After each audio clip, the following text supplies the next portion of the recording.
నా జీవితంలో కూడా అదే జరిగిందండి. I'm nobody.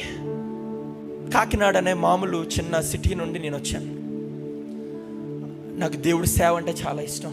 మా తాతగారు తండ్రి గారు గొప్ప సేవ చేశారు. అద్భుతంగా పరిశుద్ధాత్మ నింపబడి వందలాది సంఘాలు స్థాపించారు. కానీ నాకు ఎప్పుడు ఒక ఐడెంటిటీ క్రైసిస్ ఉండేది.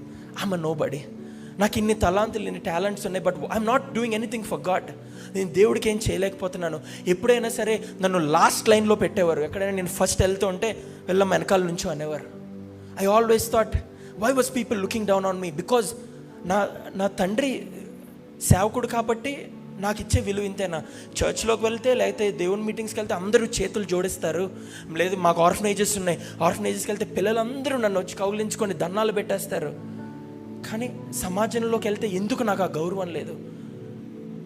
ఆ తర్వాత నేను నా సువార్త, నా వాక్యులు మొదలుపెట్టిన తర్వాత జనాలు వినడం మొదలుపెట్టారు. జీవితాలు దేవుని తాకడం మొదలుపెట్టాడు. నా సొంత పరిచర్య నేను స్టార్ట్ చేసి ఇంకా 1 year కూడా కాలేదు.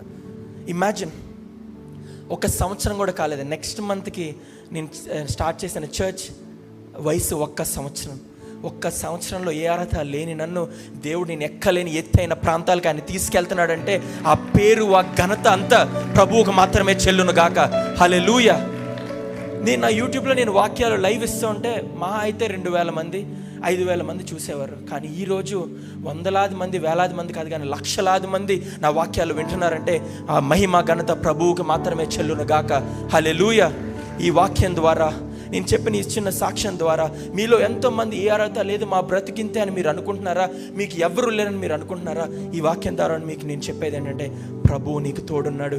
ఎవరున్నా లేకున్నా ఈ సర్వ సృష్టిని ఆయన నోటి మాట ద్వారా సృజించిన దేవుడు నీ తోడుగా ఉన్నాడు. నీ పరిస్థితిని ఒక్కసారి నువ్వు నమ్మితే నీ పరిస్థితి ఇట్టే ఆయన మార్చగలడు. హల్లెలూయా. దేవుడు